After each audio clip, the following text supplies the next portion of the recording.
Hello dear listener, please subscribe to our channel. Enjoy watching. What happened? I asked when I opened my eyes. Several workers were standing over me, and one of them was pouring water from a bottle on me.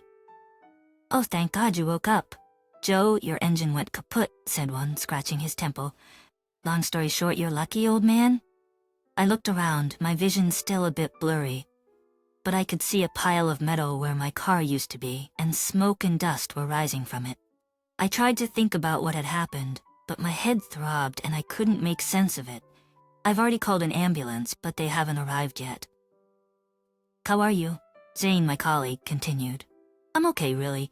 No need for an ambulance. I'll just sit here for a bit. What the hell happened? You seem to not remember anything. Your car just exploded. We didn't even have time to figure out what happened. It seems like you were thrown out of it. That's what saved you. Otherwise, you'd be sharing the fate of that car. Are you kidding? No, I'm serious, dude. It was a huge blast. It's just unclear why it happened. You've always been so careful. I don't know. It seems like something snagged the drill. But there are only rocks and bricks there. Nothing should have obstructed the drill. I pondered this. If nothing obstructed the drill, it likely meant that there was a fault in the machine. But wait, I hadn't stopped. I hadn't checked the machine myself. Our foreman had done it. He nearly swore at me, insisting that everything was fine with it. But for some reason I started to doubt him, knowing how eager he was to finish the job quickly.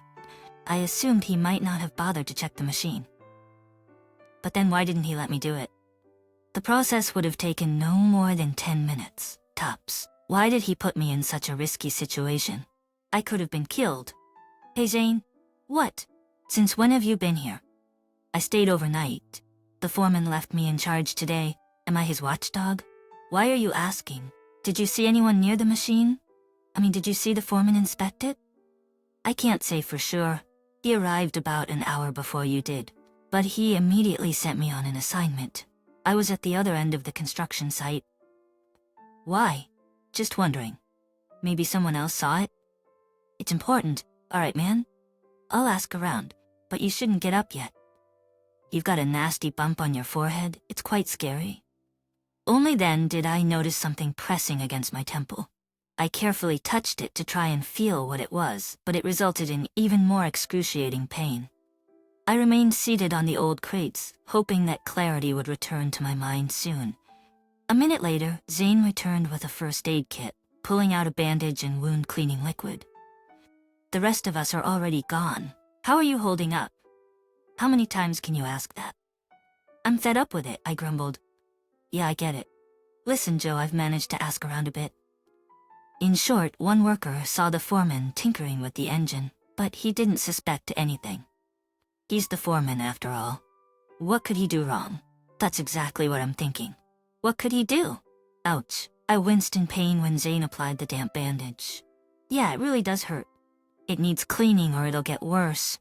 What are you, a fucking doctor? No, I just learned some basic first aid stuff once. While he continued to treat my wound, I tried to piece together what had really happened, but my head still hurt so much that my thoughts were a jumble. It wasn't until half an hour later that I started to feel some relief. By that time, I could hear the sound of an approaching ambulance. Hey Zane, I called out as he walked by. What? Did you call the foreman? Did you tell him about the incident? Did anyone call him at all? Oh, you don't know, he said. Don't know what? I asked, becoming suspicious. Well, we called him, but we couldn't reach him. Some guy answered his phone and said he was a doctor. He told us the phone's owner was in the hospital in critical condition, that he'd been in a terrible accident. I don't get it, I scratched my head. He was with some lady when the accident happened. Some of the guys even joked that we should call a priest to the construction site. They're scared to continue working after 2 accidents. Wow, so who's in charge now?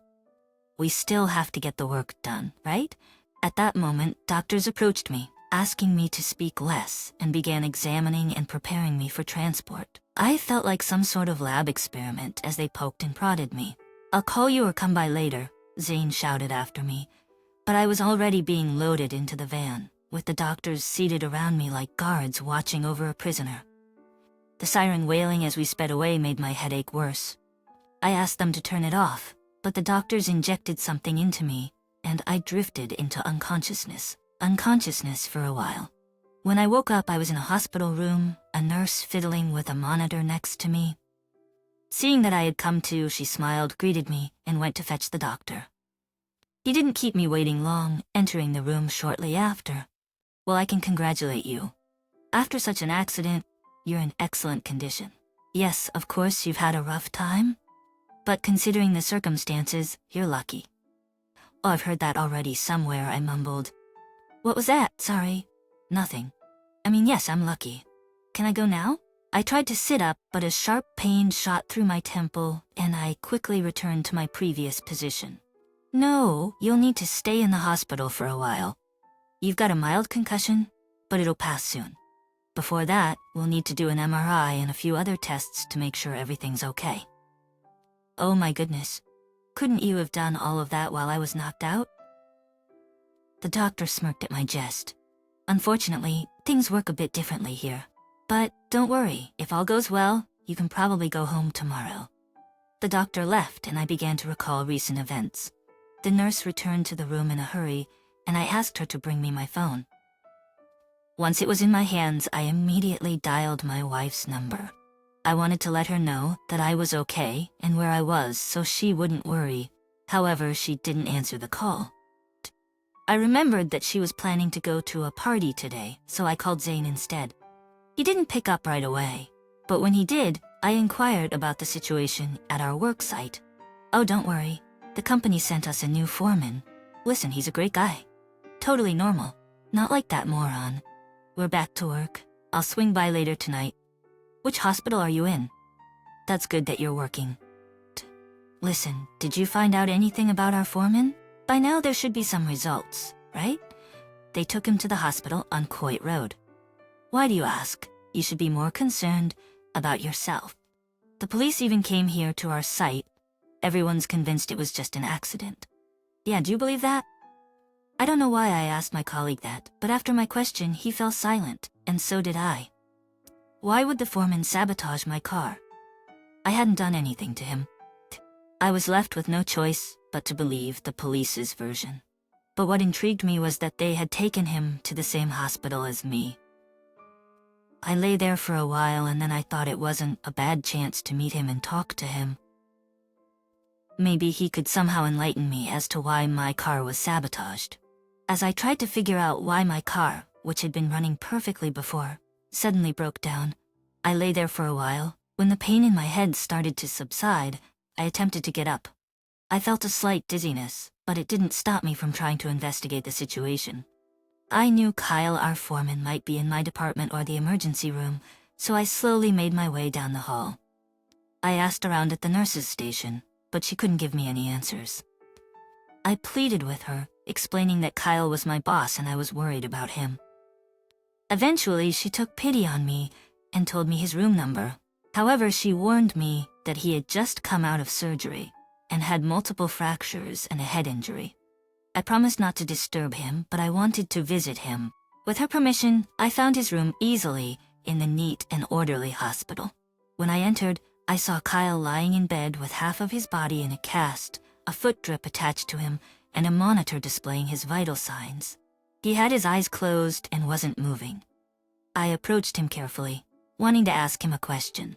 As I reached out to touch him, he opened his eyes. I felt a bit uncomfortable as I looked into his cold, frightened, and puzzled gaze. "What do you want?" He barely whispered. "Kyle, I found out you're here," I said. He just groaned in response. "Kyle, I wanted to ask you something. Can you talk right now?" He continued to moan. Before I could continue, the nurse who had been taking care of him entered the room. "Who are you? What are you doing here?" she asked. "He's in a lot of pain right now, can't you see?" I explained that I was his boss and just wanted to check on him. She noticed the bandage on my head and allowed me to stay for a bit, but reminded me that he needed rest. As I looked at Kyle, I realized I wouldn't get any answers from him in his current state. I decided to listen to the nurse and go back to my room. As I turned to leave, I felt dizzy again and stumbled. The nurse kindly offered to walk me back to my room, and I agreed. As we walked, I noticed a woman in the room next to Kyle's. Inside, I noticed a woman who looked remarkably like my wife. Wait, who is that?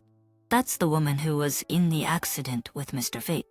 They were in the same car. Such a tragedy. Both of them were severely injured. Come on, you don't need to worry about this. Wait, I stopped the nurse. I want to go in. I think it's... Wait, where are you going? The nurse followed me as I rushed into the room with the woman. On the bed, I saw my wife, Carol, unconscious and also with several fractures. How did she end up there? Was it a coincidence? Why wasn't I informed about her being in the accident? This is my wife, I turned to the nurse. Really? That's good news. What? She didn't have any identification with her, and her phone was broken, so we didn't know who to contact. She hasn't regained consciousness yet. She's also been badly hurt, but since you're her husband, I suppose you can stay with her for a while. But please, return to your room later. We don't want to upset the doctor. How did she end up at the accident scene? Why wasn't she identified? They could have traced her through the car's registration number. What is the police doing? Oh, you didn't know. She was actually traveling with Mr. Fate in the same car. I don't know the details, please don't ask. Well, I'll leave you two alone for now. But please remember to return to your room. The nurse smiled and asked. All right, I replied, and as the nurse left, I pulled up a chair and sat beside my wife. At that moment, I completely forgot about my earlier curiosity regarding the car accident involving my vehicle. Now, I was most concerned about what she was doing in my boss's car. I took her hand and watched her while she remained unconscious. I sat there lost in thought for about half an hour until I was brought back to reality by the returning nurse. Oh, Mister, are you still here? I asked you not to stay too long. Please go back to your room. I glanced at my wife once more and then complied with the nurse's request. The next day, I was getting ready to be discharged. I felt perfectly fine, and my test results were within the normal range. The doctor allowed me to go home, but I was advised not to return to work for about a week. He needed to check on me again in a week to make sure I was ready to go back to work. I promised him I would. Additionally, I learned that Carol had regained consciousness and I could visit her. I didn't waste any time, and very soon I was in her hospital room. Carol, sweetie, how are you? Jill, what are you doing here? You were in an accident. Do you remember? I don't remember. Well, I vaguely remember. The doctor told me what happened. So why are you here? Oh, don't worry about me. Just a little accident at work. I'm completely fine now. I came to visit you. Everything hurts.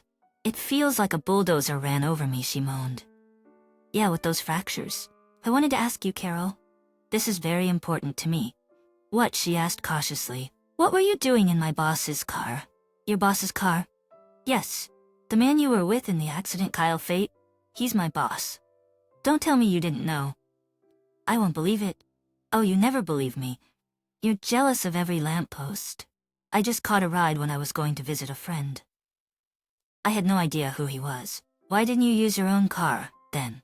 How do you expect me to drive back while I've been drinking? You could have called a taxi. Why hitch a ride? Oh, Joe, don't interrogate me. My head is starting to ache. Please stop. That day I never got a clear answer from her that would satisfy me. Her explanation seemed stretched to me, although it was plausible. Then, the doctor came in and asked not to disturb her. I stayed for a little while longer, and then went home, where Carol's sister was waiting for me, with my son.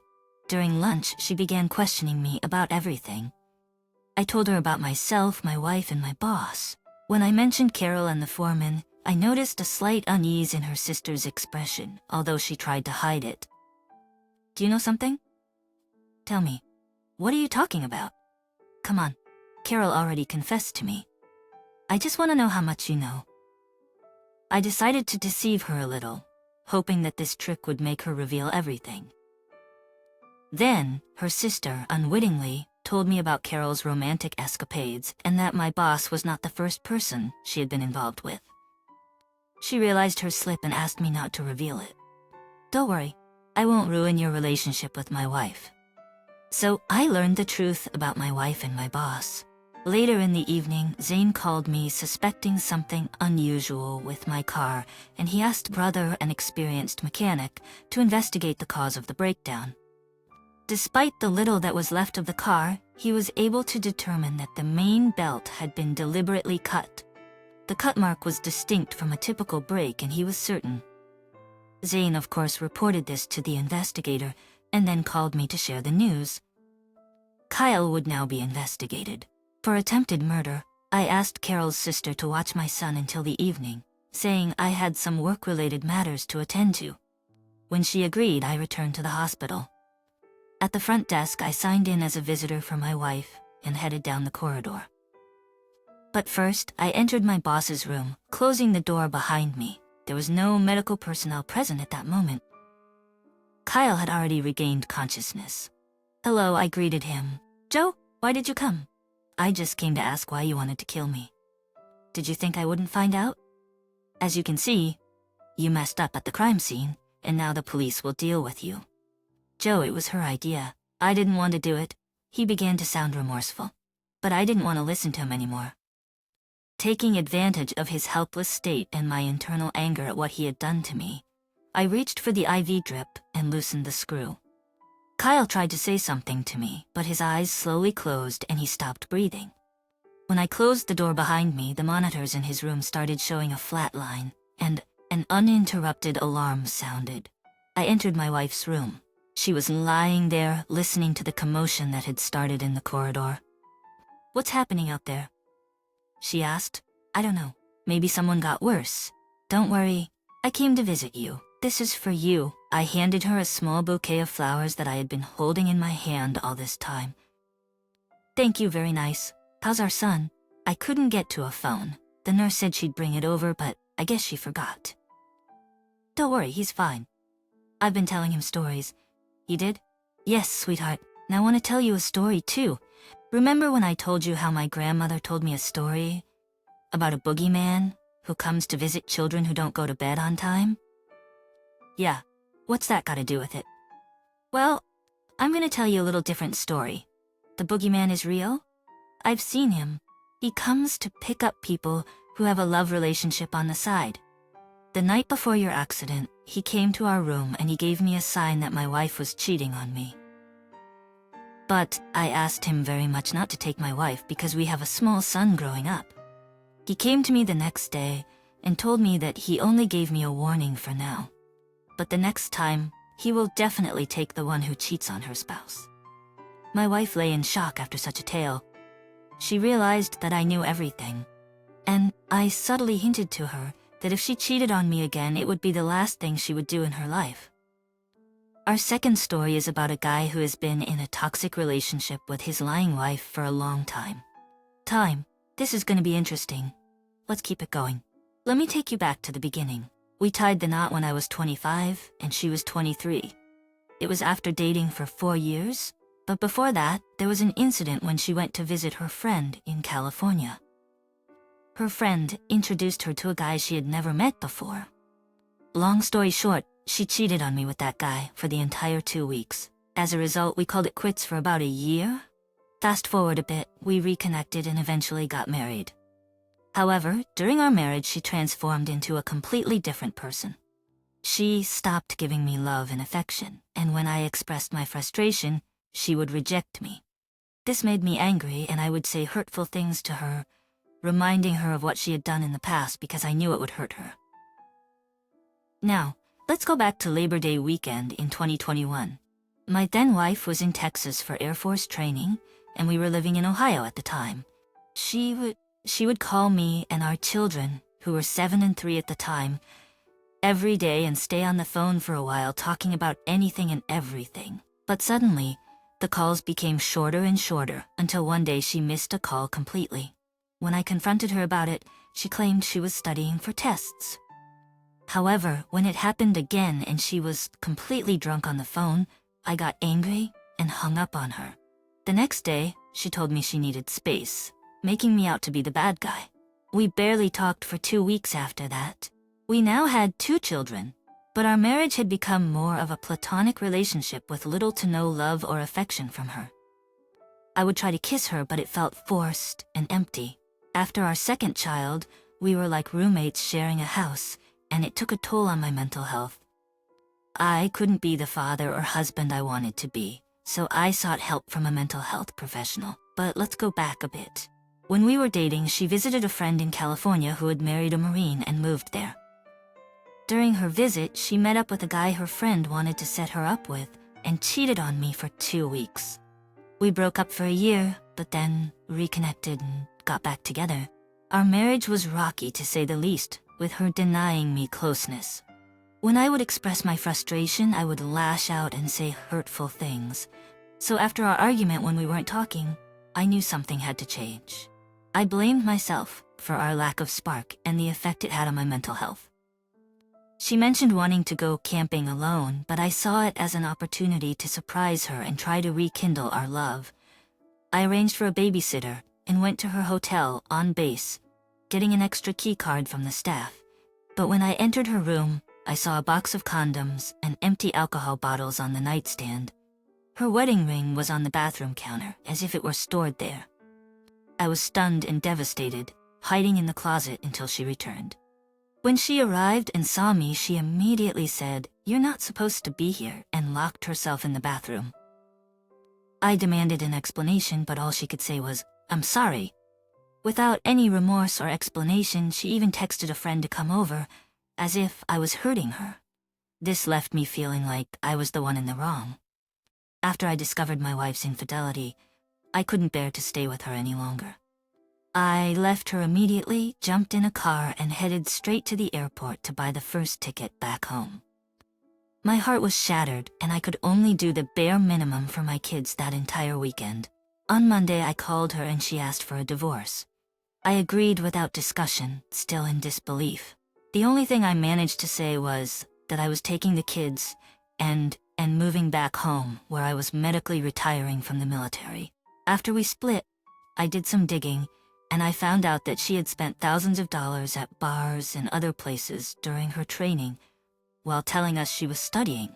I also discovered that she was cheating on me with a guy who kept texting and calling her during that time.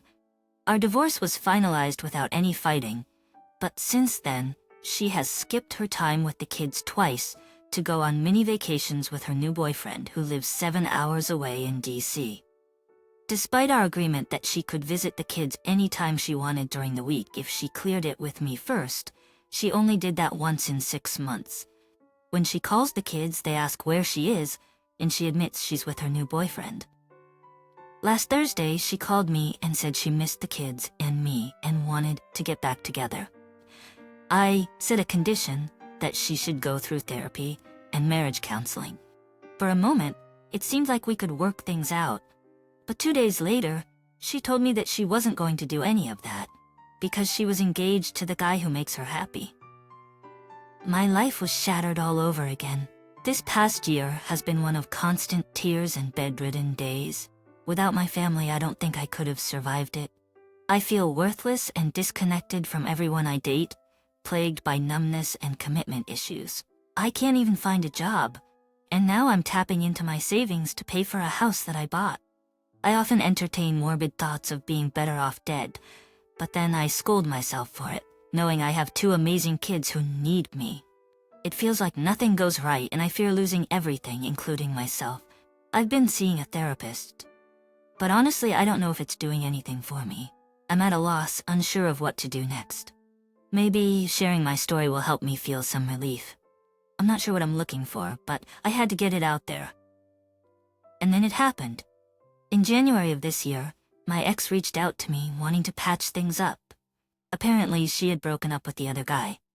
She called the kids and apologized for not being there for them and for spending all her free time with the other guy. She even told them we were getting back together without even asking me first. I was hesitant, to say the least, and made it clear to her that I needed time to think about it. I made it clear to her that she needed to seek therapy and work on herself before we even considered getting back together. However, this wasn't the first time she had done this.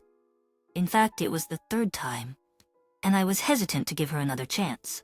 The following weekend, the kids and I were heading to Slick City, and they asked if she could come along.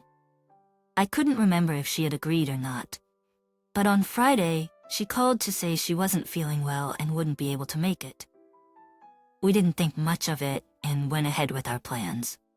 However, on Saturday, the kids wanted to video chat with her again, and that's when we saw her all dressed up and walking into a fancy restaurant with the other guy's voice in the background. We were all furious, and my oldest hung up on her without another word. A few weeks later, she called, crying and begging for my forgiveness. She was asking for me to take her back for the 4th time. Would it be a case of 4th time lucky? She explained how she had broken up with her controlling ex again. Apparently, he had all her passwords, a key to her house, and they even shared bank accounts. She told me how he had left her deep in debt by maxing out her credit card after maxing out 2 of his own. To make matters worse, he had threatened to fly to her town, and if she wasn't there to pick him up, he would just Uber to her house. I immediately advised her to change her locks and stay with a friend for a while. Later, she called me and told me that she had changed the locks and was on her way to her parents' house, which coincidentally was only 6 hours away in the same town that I live in. She asked if she could have lunch with me the following day, and foolishly, I agreed. She ended up having dinner with me and the kids, and I let her stay the night. Though we didn't do anything inappropriate, I felt like things were going well. We were laughing and joking like we used to, and for a while it felt like we were a happy family once again. She left on Sunday, but then she drove back on Wednesday for the weekend. This time things were different. She seemed distant and aloof, and her communication wasn't as sweet as it had been the previous weekend. She barely spoke and kept asking me if I thought we could make this work. I was getting frustrated because I could see that she was pulling away. I told her that if we were going to make this work, we would need to go through counseling and therapy. I looked at her and told her that we needed to take a break from spending overnights together and showing the kids that we were together, fooling them into thinking that everything was fine. She seemed to understand, or so I thought. But then she ignored me all day Friday, and when she finally called, she was in tears saying that she didn't want to work things out. That's when I asked her if she was going back to the other guy. Suddenly, her tears disappeared, and she was filled with anger, ranting about how much better he was than me in every way, and that she never wanted to see or speak to me again. It was such a sudden and strange change in behavior when I asked a simple question. The words she chose and the way she lashed out were strange too. A few days later, my son came home with a new phone from her, and I noticed that she had a new phone number. It seemed like she was now on the other guy's phone plan. I can't shake the feeling that there's something on the phone that he's using to control her. I keep asking myself, why do I keep putting myself and my kids through this? I've been seeing my therapist, and I thought I was making progress, but somehow I got sucked back into the drama. Then, a few weeks later, I saw my next-door neighbor on a dating app, and I jokingly swiped right, and to my surprise, we matched. In this clip, we'll have another story from a guy who was betrayed by 2 of his dearest people at once, his girlfriend and his best friend. Here we go. Hello everyone, I'm currently dealing with a highly distressing situation and could use some advice.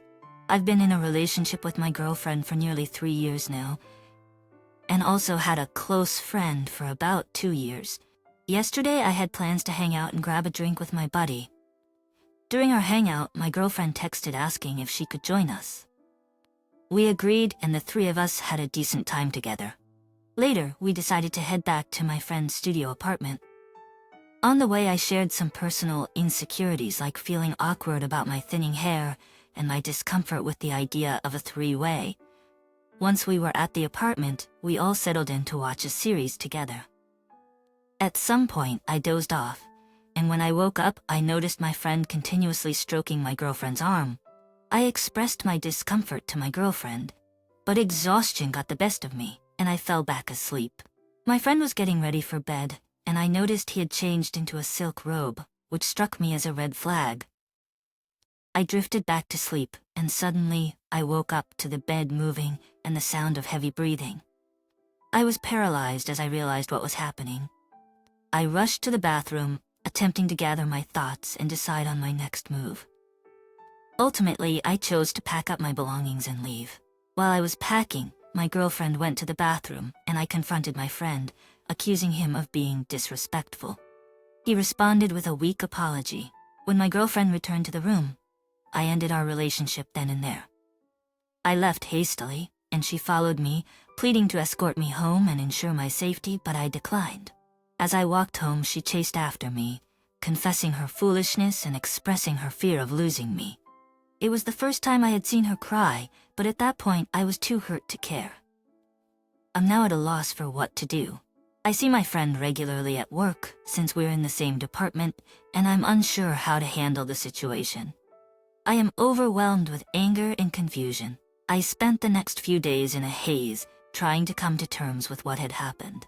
Betrayed by my girlfriend and my best friend, my world had been turned upside down. I couldn't focus on anything else, and all I could think about was how I could get my revenge. I went through their social media accounts and found messages they had exchanged detailing their encounters. I took screenshots of everything, storing them securely in case I needed them later. As I delved deeper, I discovered that their affair had been going on for far longer than I had initially suspected. I began to devise a plan. I wanted to expose their deceit in a way that would cause them both public humiliation. I decided to create a fake social media account using an alias. I then started posting incriminating evidence of their affair on various social media platforms, tagging them in the posts. The reaction was swift. Within hours, people were commenting on the posts, expressing shock and disgust. My girlfriend and my friend were bombarded with messages and phone calls, demanding an explanation. They knew they had been caught, and there was no way for them to deny it. With their reputations in tatters, I decided it was time for the final act of my revenge. I sent them both a message, revealing that I was the one behind the exposure of their affair. I told them how they had destroyed my trust and shattered my heart.